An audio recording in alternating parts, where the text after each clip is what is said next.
Welcome back to American History with Duffy. Today we're going to be looking at Reconstruction. As we delve further into this, I do want us to remember something. As historians, we analyze history.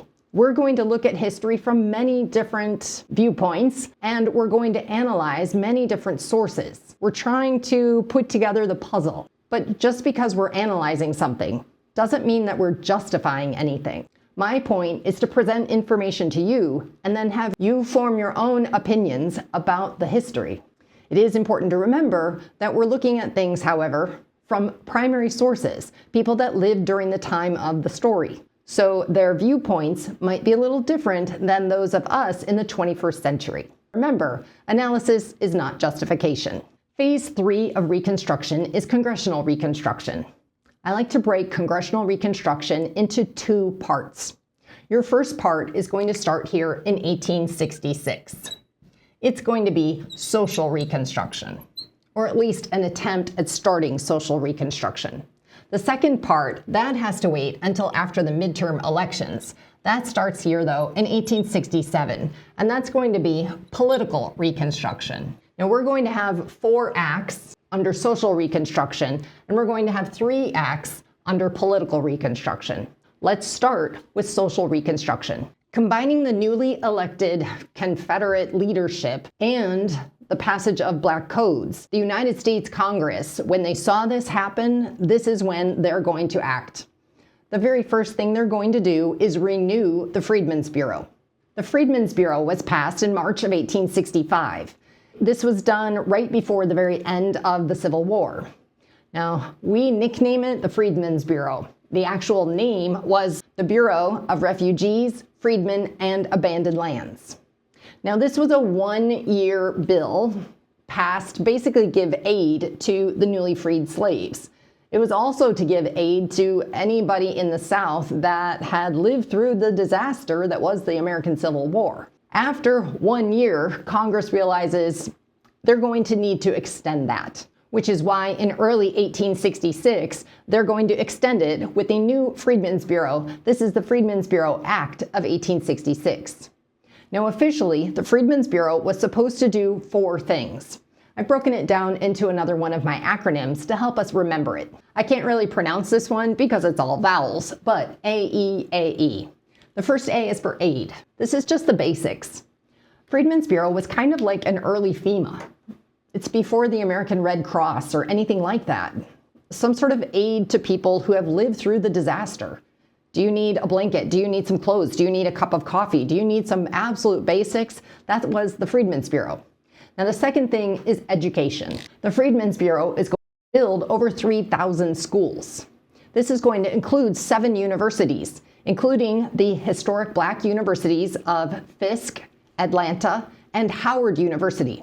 Howard University had some very famous graduates, including Supreme Court Judge Thurgood Marshall, Vice President Kamala Harris, and Zora Neale Hurston. Freedmen Bureau schools are going to educate over 120,000 students just during the 19th century. The next A, this one is for advocate. Remember, according to those Mississippi Black Codes, freedmen can now be sued. However, how do you wade through the legal system when you were uneducated? As we talked about in class, remember, it had been illegal to educate your slaves, which means the new population of freedmen were illiterate. This is going to be very difficult to navigate through the American legal system. So the Freedmen's Bureau will advocate on their behalf. Finally, our last one is employ. As we talked about in class, those black codes, the vagrancy clause. Remember, when a freedman was detained without any sort of paperwork for their home or their employment, they are, of course, going to be jailed. Once they're jailed, they're not going to be able to pay the fine that they have accrued. So what happened? A local businessman would pay their fine, and they would be contracted now for a set period of time to pay off that debt. This is very similar to an indentured servant system, where you are contracting your labor to pay off a specific amount of debt. Except remember, again, you couldn't read.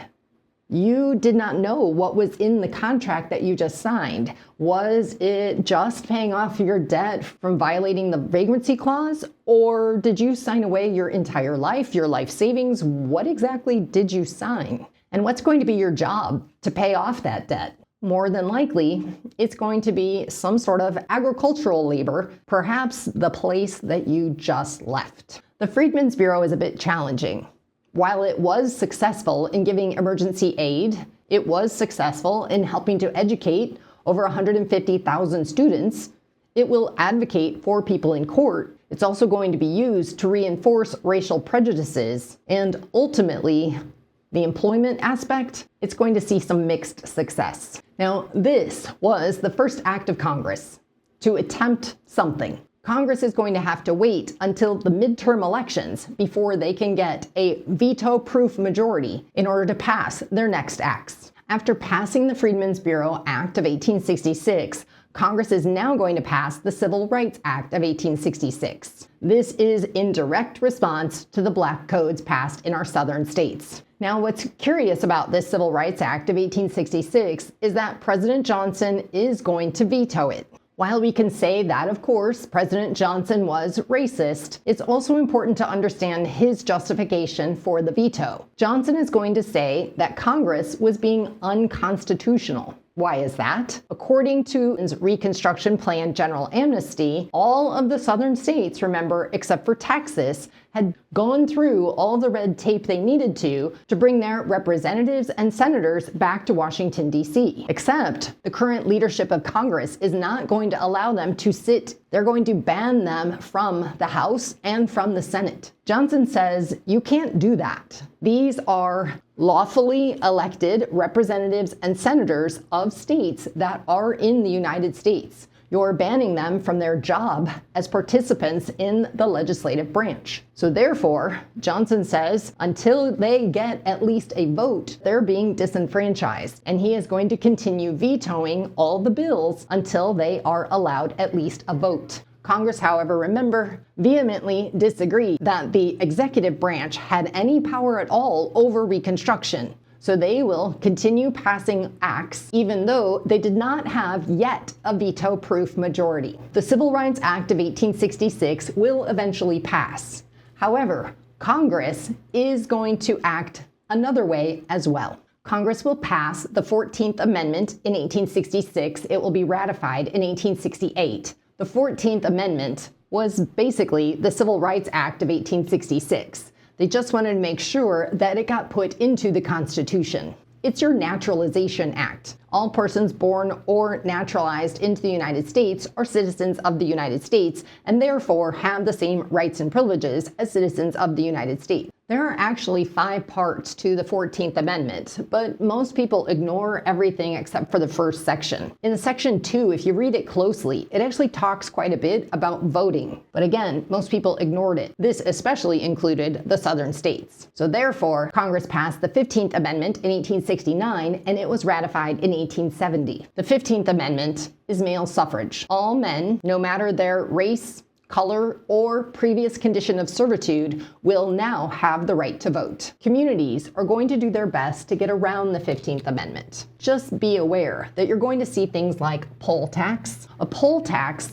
is exactly what it sounds like. You're going to have to pay usually around $2 in order to go to your polling place. If you want to vote, you have to pay. I need to pause here for a minute and help us understand. Poll taxes are going to be used not only racially for discrimination, but they're also going to be used socially for discrimination. People in the working class, no matter your color, are more economically affected by having to pay that poll tax. Let's think about it in modern days. Let's pretend instead of $2 that we add a 0 and it's now going to be $20. So it costs you $20 to go vote. If it's not the most exciting election, maybe they're just voting a county library board or the mosquito abatement district. Might you skip that one? Because it's $20. However, in some states, when you skipped an election and you went back to vote, they would retroactively combine all of the elections that you skipped.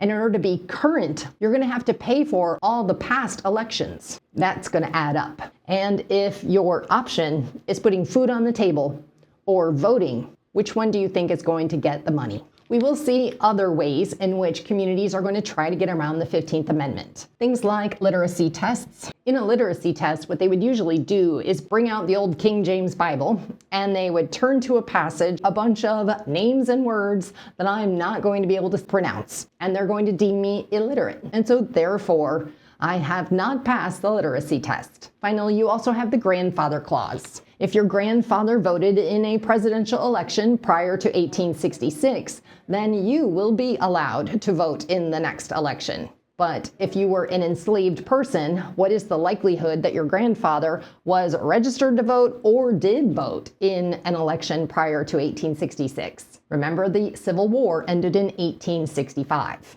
When we get into some of our later chapters, we're going to see the NAACP will start targeting literacy tests and the grandfather clause specific actions to disenfranchise the population. The grandfather clause is going to be one of the very first that will be abolished. Midterm elections are the elections that are going to be halfway through the presidential election cycle. States are going to elect all of their House of Representative members. We're also going to see 1/3 of our senators elected in our midterm elections. Your choice on the ballots during the midterm elections in 1866 is either going to be a radical Republican who wanted to punish the South for the Civil War, or a Copperhead Democrat. What is that? That's a Democrat who sided with the Confederacy during the war. So even if you were in the North, your Democratic option is someone who sided with the Confederacy. So if those are your two choices, it's pretty obvious that our radical Republicans are going to sweep the northern states. And remember, when you sweep the northern states, that means that you're going to take all of those electoral college votes or House of Representatives members, and this is going to now give you a veto-proof majority. So it's time for the second stage of Congressional Reconstruction, political reconstruction. The new Congress is going to take their oath of office on March 2nd, 1867. And they are immediately going to pass the Military Reconstruction Act of 1867. The Military Reconstruction Act of 1867 is going to have 4 parts. Number 1, Congress is going to say that there is no lawful Southern government with the exception of Tennessee. Why Tennessee? Because Tennessee was the only Southern state that had also passed the 14th Amendment. Other than that, Congress says all the other states, you're now reverting once again back to territorial status. So they're continuing with that argument that we talked about from the old Land Ordinance of 1787, where in territorial status, Congress is in charge. Part number 2 says that all of our southern territories are now going to be divided into 5 military districts. If Congress has just decided that they will not allow civilian rule in those southern states, what they're doing now is to replace that civilian rule with military control. We call this martial law. Now, the United States was divided into these 5 military districts. District 1, that was Virginia. District 2 were the Carolinas, North and South. District 3 was Florida, Georgia, and Alabama. District 4, that's going to be Mississippi and Arkansas. And then finally, District 5, that was Louisiana and Texas. So Florida, we were District 3. States are going to remain under military control until they passing a new constitution with both black and white voters that will guarantee freedom for all people. And then finally, the states, in order to return to civilian rule, must ratify the 14th Amendment. So this is the start of political reconstruction. We're going to now look at the second act passed on that exact same day. Our brand new radical Republican Congress passed on March 2nd, 1867, the Army Appropriations Act of 1867. Now, all appropriations acts, and we have quite a few of them, all they're designed to do is to fund something that the military is doing. So it's pretty obvious. The Military Reconstruction Act just placed a whole bunch of the military troops in southern states. They're probably going to need some funding for that. Hence, the Appropriations Act. But as a little asterisk parked into the appropriations bill was a phrase that said only a general in the United States military may give Reconstruction orders. What Congress is doing is trying one more time to reinforce their power and authority over Reconstruction. President Johnson had definitely been Senator Johnson before him. He had been Vice President Johnson and now President Johnson. but he had never been General of the Armies, General Johnson. And therefore, this is another way to disallow Johnson any power. Now, this would have been a totally different thing if another president that had perhaps in just a couple of years will become president. This is a totally different thing if perhaps Grant was president at the time. Of course, he had been general. Just another dig here by Congress at Johnson. Finally, our third act passed was the Tenure of Office Act of 1867. This said that the President of the United States was prohibited from firing any federal official without the Senate's consent. Just like the Army Appropriations Act was trying to take Johnson's power away over Reconstruction, this act is trying to take Johnson's power away in his own branch of government. I'm sure President Johnson would have bristled at this act, but he's not going to push it until 1868. It's, in fact, this act, the Tenure of Office Act, that is going to get him impeached. A gentleman named Edwin Stanton was the United States Secretary of War. Little bit of background on him. Edwin Stanton had been an attorney, and he was our Attorney General during the time of Democratic President James Buchanan. He is going to become the Secretary of War under President Lincoln in 1862. Now, Edwin Stanton became a radical Republican, and he and President Johnson did not see eye to eye. President Johnson, on February 21st, 1868, is going to fire Edwin Stanton. Now, according to the Tenure of Office Act, President Johnson is supposed to request the consent of the Senate before he fired anyone. This included officers of his own executive branch. Did President Johnson ask the Senate for their approval? Absolutely not. He just fired Edwin Stanton. Edwin Stanton kind of humorously said, okay, and then locked himself into his office. Stanton is actually going to live in his office for the next 3 days until they're going to have the trial for President Johnson. Now, you don't need to worry. Stanton, I'm sure, had plenty of food, snacks, a chamber pot, everything he needed. So he can go ahead and live in his office for a couple of days. On February 24th, 1868, the House of Representatives is going to vote 126 to 47 that President Johnson was guilty of the high crimes and misdemeanors of violating the Tenure of Office Act. This means that President Johnson has now been impeached. However, in order to be removed from office, the United States Senate is going to have to put him under trial as well. After the Senate trial, the vote against President Johnson was 35 to 19. Now, this is just one vote short of a conviction. They would have needed 36. Since they were short, President Johnson was not convicted of high crimes and misdemeanors in the Senate, which means that he was not removed from office. Therefore, he will stay technically the President of the United States until 1869. 3 American presidents have been impeached. President Johnson was the first, President Bill Clinton, and President Donald Trump. Many students will also tell me President Richard Nixon. However, that one's actually false. Richard Nixon resigned from office in August of 1974 before he could be impeached. Now, in order to get to our 4th phase of Reconstruction, we're going to need 2 things. The first is the presidential election of 1868. Now, I describe the big background between these 2 men and the presidential election of 1868 in my Lightboard lecture over President Grant. So I'm going to just do an abbreviated version here. Please watch the extended version in our next chapter. In this presidential election, Horatio Seymour was the governor of New York. He's going to be campaigning about the debt of the United States. He's going to talk a lot about something called greenbacks, which are going to be a fiat currency of the United States. Now, U.S. Grant, that would be General U.S. Grant, who we know famously from the American Civil War, he is going to campaign on the subject of paying back our debts in gold.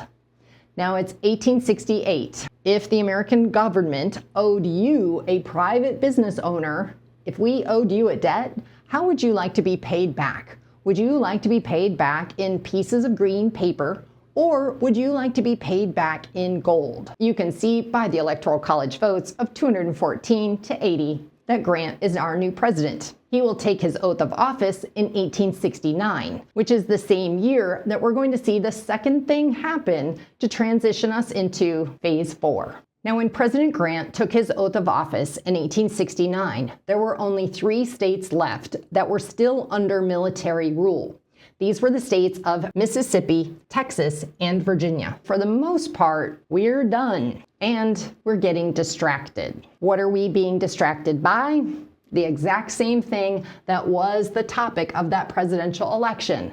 We're being distracted by gold. Now, to continue chronologically, I have to also interject that we're going to talk more about gold, the golden spike, the railroad. We'll talk more about this in our next unit.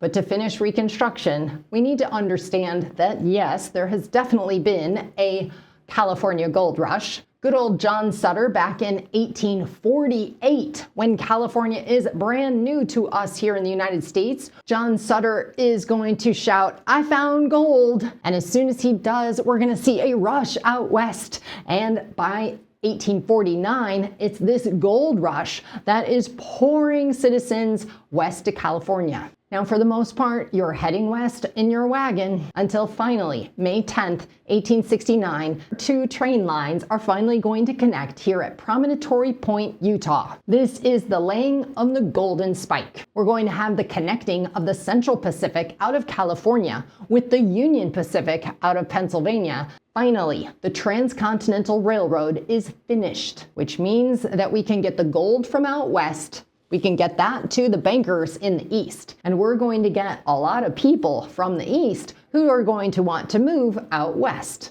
So we needed to transport the gold one way, the people the other, and finally we can do it. The Golden Spike. What did this do to Reconstruction?